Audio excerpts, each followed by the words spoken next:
pretty cold, but it's fun. We love it. Don't we? Yeah. We love it.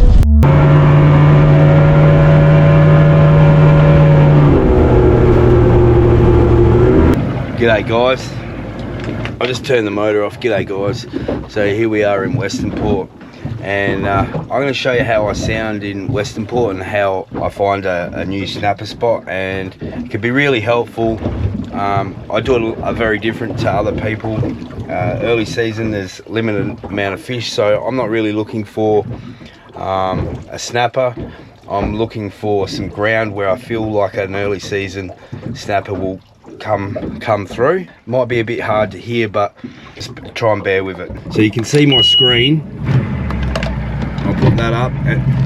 Now see, this is the Lowrance, and what I do with the Lowrance, you can do this with the old Lowrances as well. Everyone can do the 3D, so I put it in 3D mode.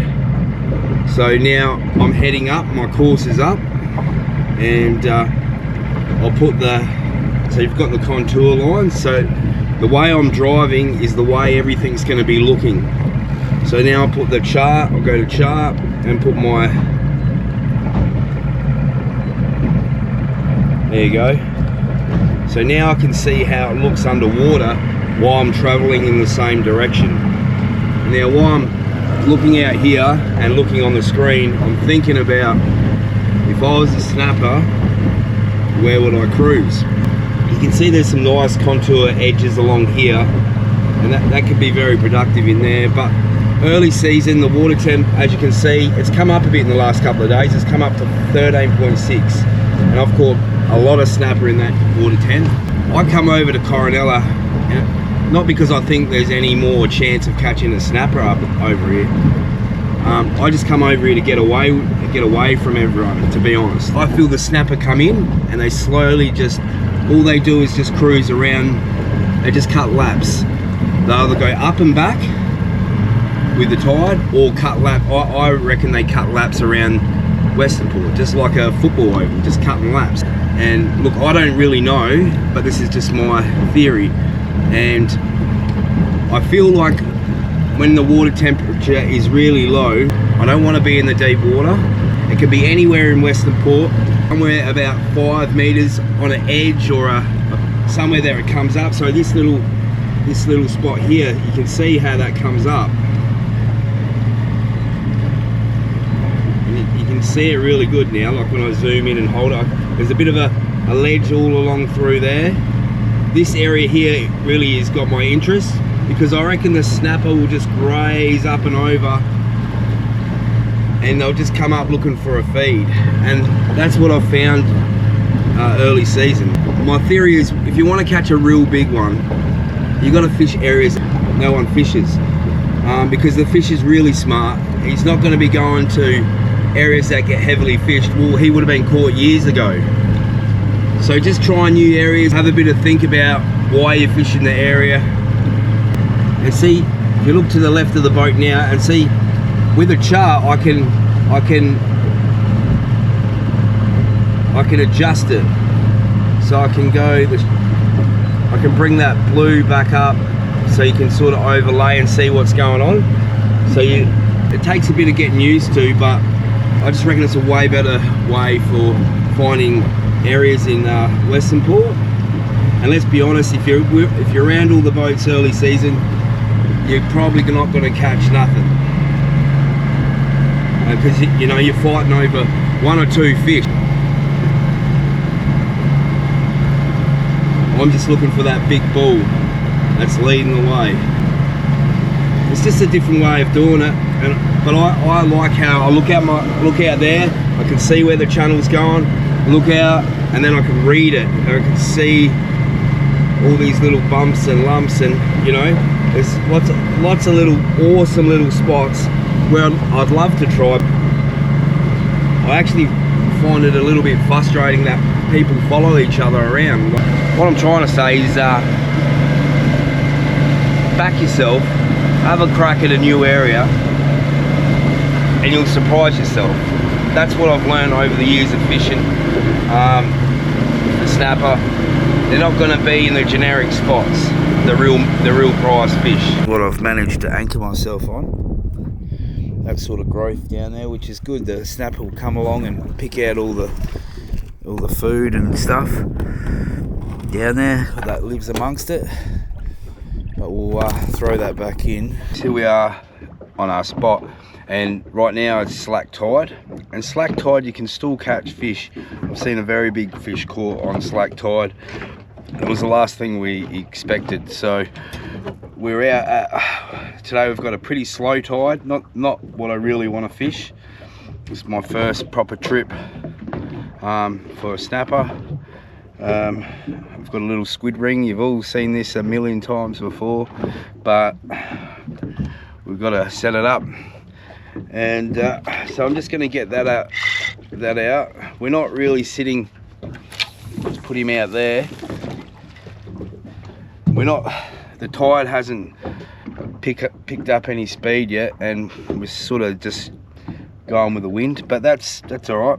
I've got here at the right time. You sort of want to get to a spot right on slack, and then like to be organised. Plenty of fresh squid. I've got pilchards, not a lot of baits, but just enough. The baits that I care about early season I've got. Just a standard Western port rig, as you see every time. Everyone knows, sorry, it's the middle of the day. Cast that guy out there. While the boat's not sitting correctly, we'll only put 2 rods out. There's a bit of rain around today.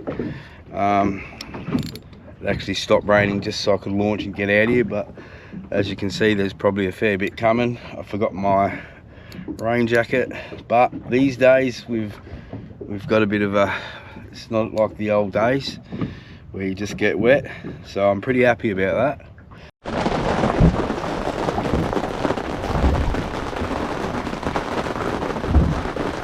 And once the tide kicks in, we'll be facing that way. And look, I'm not that confident with this tide, so just a few things. Early season I use 40 pound leader, and that's, you should probably use slightly heavier in Western Port for the other fish if you care about the other fish, but I'm exclusively fishing for snapper, so I don't want a Lumo sleeve. I don't want heavy leader. I want this thin 40 pound on a pair of snelled hooks with Lumo hooks to camouflage the hook in the bait. That's my preferred setup when you're at home rigging up your own rigs.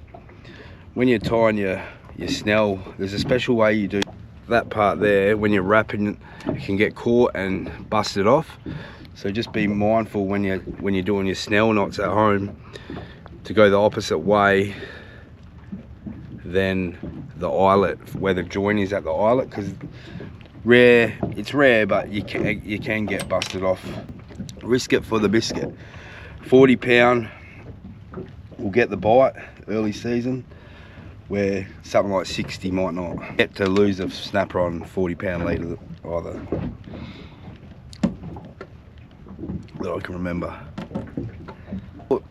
Oh, we're on a snapper. Oh, gotta be quiet, Already. I think he was only a small one. And that's just part of snapper season. You're gonna drop a couple. It's painful, but that's just part of it. Oh, he's back.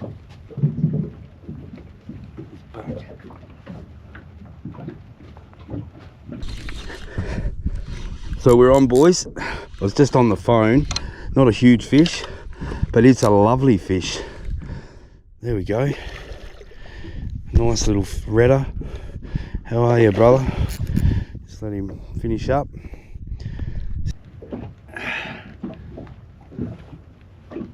So August, 10 minutes in.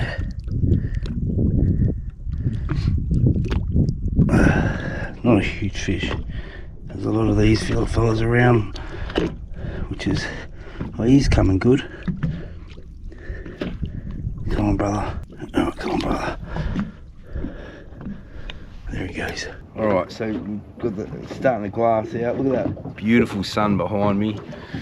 I feel like it's getting a bit fishy. Got that fishy vibe. We haven't had a bite for good, I don't know, 2 hours. And but we're just coming up to the last part of the tide. And I'll tell you what we're doing. We're on a bank. So there's a channel going up that way. There's a channel going up that way. And there's a bank. And I'm on the right on the bank, because as the fish come off those flats, they'll graze over the bank. So out to each side, it's really deep. Where I am is 4 meters. There's this big bank that comes up, and as it's dropping down, I've cast it out, and I've got my baits on the bottom of the bank, so they just graze over, and there can be fish coming out of that channel, there can be fish coming out of that channel, and I'm just sitting. I've got my spreader rods. I'm just ready to ambush these suckers. Alright guys, welcome to my little caravan, and I'll give you a tour in a second, but I'll just give you a review on what happened today. We fished for about 4 hours on the run out, 150 centimetre panny, then the rest of the tide, not a bite.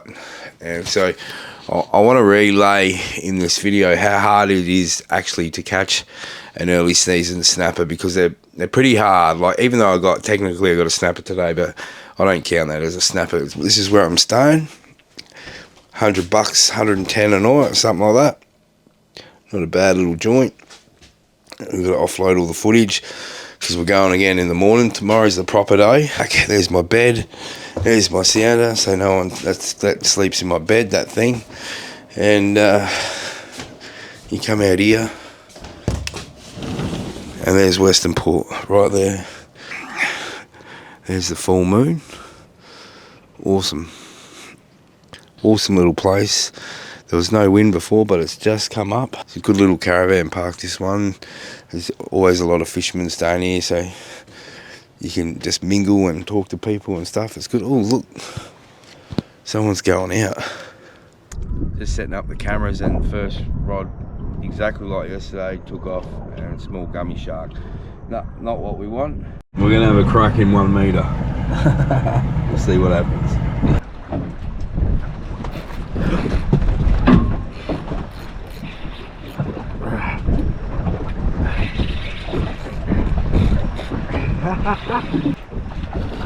Look at him. He goes so hard, he's shallow, eh? Look at this. In a metre of water, man. Look at him, he's going crazy. Look at him, he's just crazy. And I just got a good one. I'm pretty happy. He's a new fish. There he is, he's a ripper. He's coming home.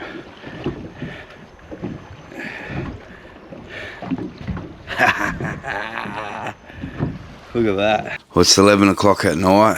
It's the end of day 2. And I just want to talk about today because it's bittersweet.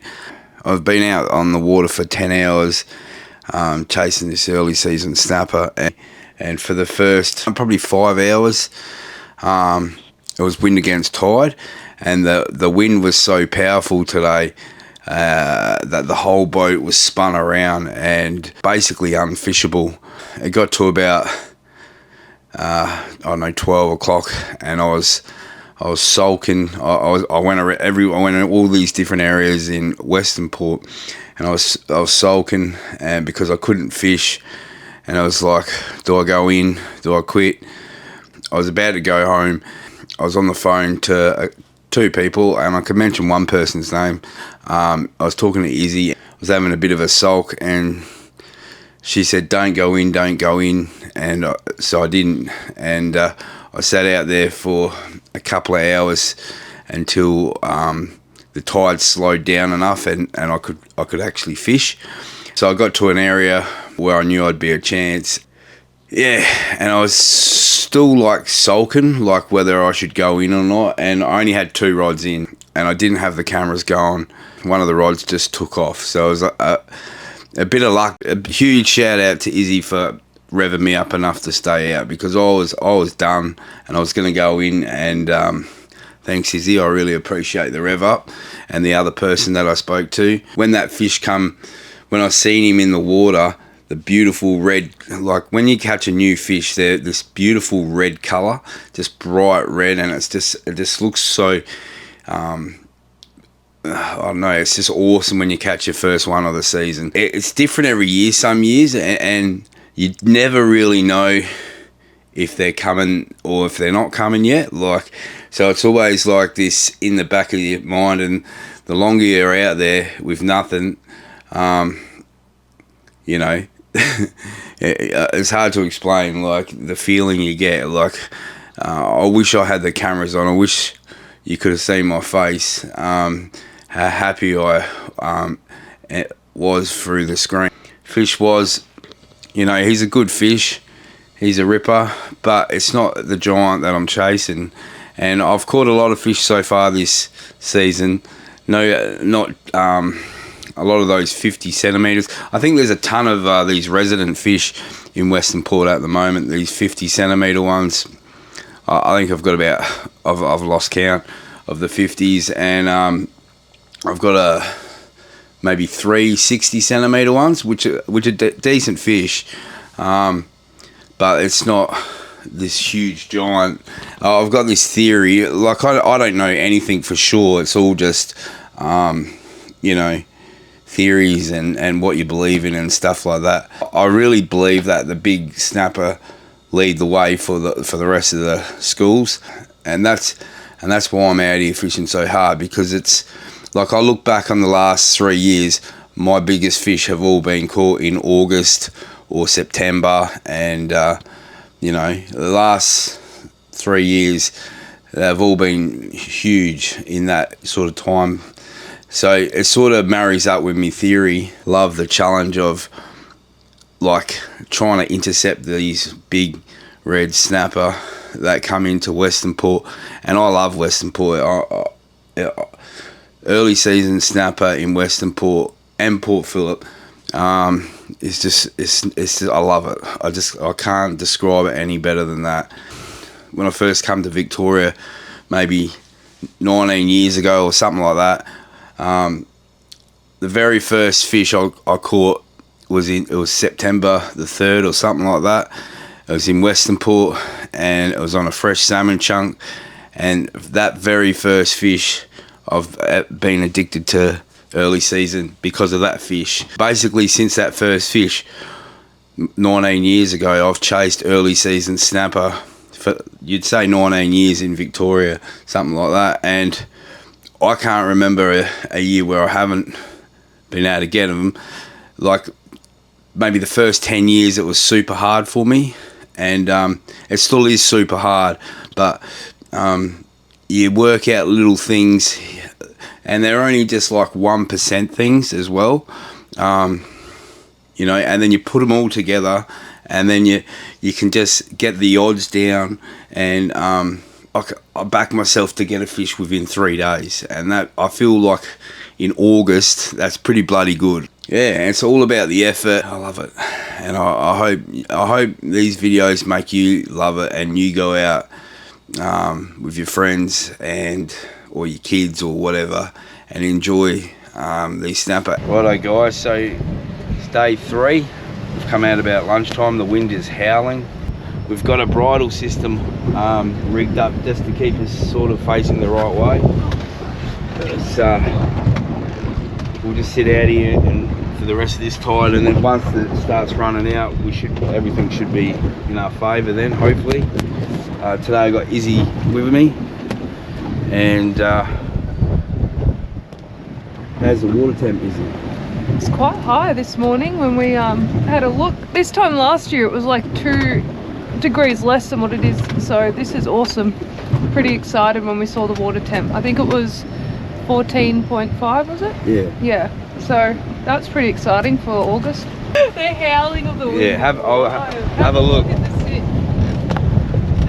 We had to bridle because we would have been facing with the wind, so at least we can put some rods out with the current. Otherwise it would have been a bit of a disaster. Yeah, and I got an eagle ray on that one. It just took off. Oh, there's a head shake. That's a ray. That's good. All the rods in. There we go. Not mucking around with that. I've got a rod ready. So he'll come back. Unless I oh, that's a snapper.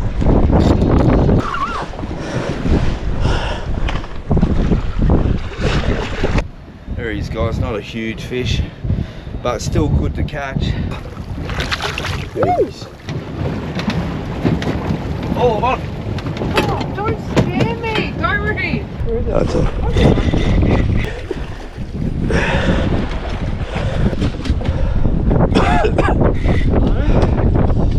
Piss it. No. You're on? Hmm? You on? Mm-hmm. Yes. Flare or snap? Snapper. You in there? Yeah.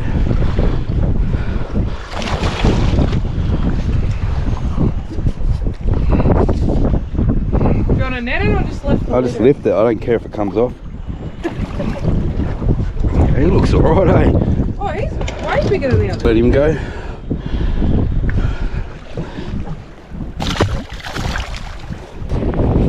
The fuck? That felt and fought so well. Before you come out, what's some of the tide, like what kind of a tide are you looking for and why? Early season, I like the run in because the warmer water is pushing from offshore into the port. Later in the year, I definitely like the run out. We fish all throughout the tide, so it doesn't really matter about the last 2 hours. We sit through the whole tide and we just pluck them here and there. They're very sporadic and Unpredictable, eh? unpredictable, and you just never know. So as long as you got a bait in the water, you've got a chance. I like only run squid. I know that's silly, but I just love squid. Actually, if we catch fresh salmon, I will use that. A lot of people love pilly. I just find them so soft. So you're always like, they fall off, they get too soft. But like, they're also a really good bait. But definitely squid rings and squid heads are by far, this bite's getting bigger. Oh, that's bigger. It's been sitting on there for a while. All right, Izzy, so what's your favourite memory fishing for snapper in Western Port? Probably one day when I think it was supposed to be like 50 mils of rain. So the car park was completely empty and there was no one out. And I launched at Hastings and I went for whiting and, sorry, I'm getting bugs again. We went for whiting. I was with a friend and I was just like, you know what, we got half an hour until slack tide, and that year I was only catching fish on this mark on slack tide. Like there had to be slack or you wouldn't catch one. And then I went there for the last half hour and I got a 93 centimetre and it was absolutely epic, and that was probably one of my favourite memories. But I dare say every like early season snapper is memorable because Reedy and I just put so much time into it, and a lot of the times like today we're the only boat out because it was blowing absolutely crazy. Didn't you get a 92 or something the night before? Yeah, that was with you. That was a really good season. But I think all the Western Port fish are my favourite. I just really love Western Port. But anything in August and early September, any fish, doesn't matter if it's 4 kilos or 20 pounds, they're all special, I reckon. Yeah. Reedy, why do you love early season so much, and what do you classify as early season? So I class early season as any new fish, like a real red fish. Like they start like late August in both bays, and yeah, a real red new fish, that's what I class as a early season. So if you caught a fish in June, July, what would you say that's just? That's a winter snapper, and that's, you know, they're even more special again because they're so hard.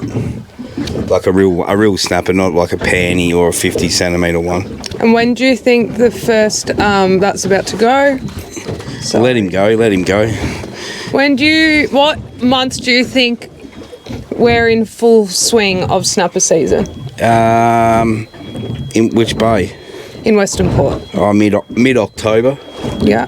And when do you think it ends? December. Yeah. I think it slows down mid-December, and then you can get like panties and stuff all summer, and you get the odd big one if you go to the right areas and stuff. And then it's very hard to work out autumn snapper fishing in Western Port, because some years it can really fire and some years it can do bugger all. And I think it just depends on things like rain, weather, temperature, and that sort of thing. But you just sort of got to keep an eye on it, come over and try different, just come over and give it a crack, and so there you go. Why do you think water temp plays such a big role in snapper fishing? I think it's an indication of when the fish are going to start biting. I just think the metabolism starts to move a lot more and they feed a lot more when it's warmer. I don't think it's a huge thing, like it's just when they feed more. That's that when you've got that rising temp, that's when they start more active. That's all it is. And like in winter, they're still there. There's a lot of fish still there, but it's just choosing the small windows and right days to go catch those fish. Can you explain to people why the barometer is sometimes in your favour and sometimes not? The barometer is... So the barometer, how the barometer is like, when you watch Jane Bunn on news and you see those big pressure maps, and she goes, it's basically when the high pressures are coming towards Victoria, where we are, and before it gets to us, that's when the pressure will be rising. And the theory is that the swim bladder is not under much pressure, and then when there's a low pressure and that pressure is moving away from us, their swim bladder has more pressure on it and they don't feed as much. Now, I don't know if that's true. I don't reckon it's true. It's a bit of just a myth to believe in. I don't know anything for sure, but I've caught like plenty of snapper with a low barometer, plenty of snapper with a high barometer. I think it's just an indication when the good weather's coming, and they normally feed real hard just before the good weather gets here, which is normally reflects on a high barometer. What are your favourite wind directions for fishing the bay and why? I think westerlies, south, west, southerlies, northwest. So your least favourite would be east, because you said everything but east. Nah, northerlies are no good in snapper. In spring, but they're like easterlies are no good as well. But doesn't mean you can't catch them. I swear. So let's take it's blowing a big easterly today. Let's just make out, right? You'll get a bite time. You'll get 3 bite times for the day on it when there's easterlies. You'll get them on a tide change. So there's 2 tides a day, and then you'll get them on sunset and sunrise. So there's 4 bite periods on a bad day. So it doesn't matter what the wind's doing. I feel you can still get a bite. Line, yeah, and it's going like this, and if you go like 100 directly behind, especially like depending on tide too, you're cutting off that person's fish. So if that's coming, oh, Reedy's on! Like real on fire today. Yeah, this is number 7, is it? Yeah, I think so, 7 or 8. 50 centimetre. He's probably the smallest of the day. And just have a look at these 187 hooks. See how it's got him through the jaw, just like that. He's not coming off at all. And he's taking the salmon chunk. So that means the water, when they're taking salmon, it means the water temp's up a little bit. Like that one, I reckon. Or, you reckon? Yeah, he's the smallest. Smallest of the day, but I'll let him go. I like the 187 hooks, and I like the Lumo ones because they're white and they also glow in the dark. The main reason is I like to camouflage my hooks in, say, like a squid ring. So if I just get this nice squid here, cut a nice straight ring, and then I kind of like a little bit, not as, I'm at the stage where I want to put a nice size bait on, and I'm using 5.0s, 187s. You've all seen this 1,000 times before, and that will just sit great in the current, just like that, and really just bring out the hooks. And I'll get that out, and then we'll go back to your question, Izzy.